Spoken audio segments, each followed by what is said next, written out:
currently the majority whip, will remain number 3 in the party's leadership. In a break with precedent, he will hold a newly created position, Assistant Democratic Leader. Congressman Clyburn joins us from Capitol Hill. Sir, it's good to see you. I want to start with a story that is developing today, and that is the proposed ethics punishment against your friend and longtime colleague, Charlie Rangel. He has been found guilty on 11 of 12 ethics violations, and the recommendation from the committee to the full House is that he should be censured. Is that an appropriate penalty, or should he resign? Well, I have not talked to Charlie about that. I just read those comments coming, those reports coming across the wires. And quite frankly, I'm really trying to internalize this, and would rather not make any public comments about it at this moment.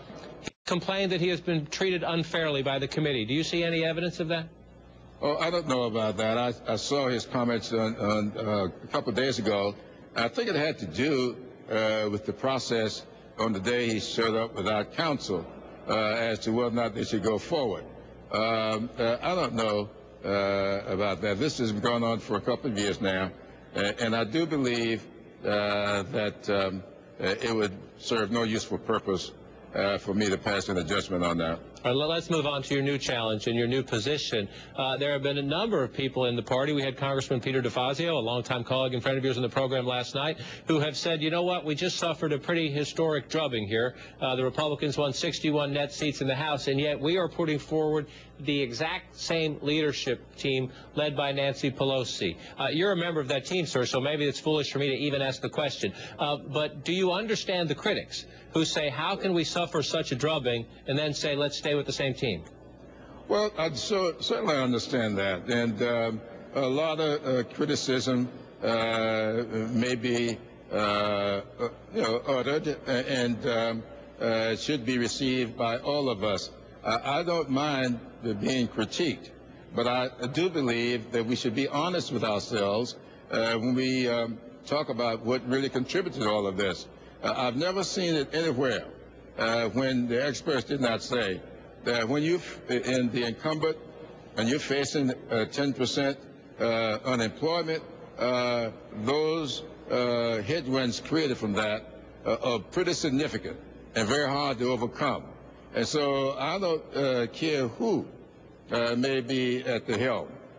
If you've got that kind of unemployment, it's a problem, and you're all going to become a poster child. And so I can understand that. But let's look at the leadership team that got us to 4 years into the majority 4 years ago after being out in the wilderness for 12 years. That was this team. And so I would say if we did it before, we can do it again.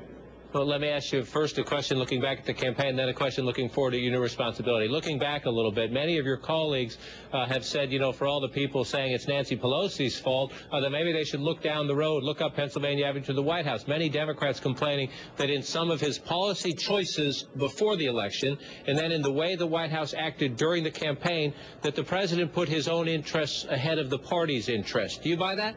No, I don't buy that at all. The president was dealt a pretty tough hand.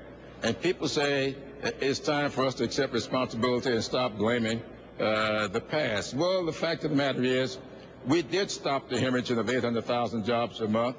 We did start creating jobs, 1.2 million jobs created in the last 10 months. What we need to do is create 4 or 5 million jobs a year, and everybody will be happy. The fact of the matter is, we have a gradual improvement, recovery taking place. It's just not fast enough for me. So it's certainly not fast enough for many of my constituents. But we are moving in the right direction, and hopefully we'll see things coming out of the White House and out of this Congress that will speed that up. I would hope that the new majority in the House of Representatives will work with this president and help us get this country moving again, and stop all this foolishness about saying that your first order of business is to make sure this man does not get reelected. That's not going to do anybody any good. What we need to do is think best for the country and forget about the politics until next election season. One of the big changes in the next Congress, when the Republicans take the majority, is that they will have in their caucus, in their conference, for the first time in 7 years, African-American membership on the Republican side. 2 House members, African-Americans elected. One of them was with us the other night in the program, and in a conversation about whether he would join the Congressional Black Caucus, Tim Scott, he says he is undecided, but he also was quite critical of the priorities of the Congressional Black Caucus. I want you to listen. I know that the inner cities of America are not receiving the type of assistance it needs because it cannot come from the government. If we're going to see an opportunity, we need to promote entrepreneurship. That's a private sector response to challenges in the economy. If we want to find a way to see the inner cities and communities where I grew up prospering, then we're going to have to focus attention on allowing for private and public schools to compete in communities. I don't hear that being addressed in the CBC. Does Mr. Scott have a point? I don't think so. The fact of the matter is, I did not see my service as representing the inner city. Forgive me for interrupting, but I don't think he just meant you. I think his point was that the Congressional Black Caucus as a group, in his view, was too urban-focused, too government spending-focused, not enough community empowerment-focused.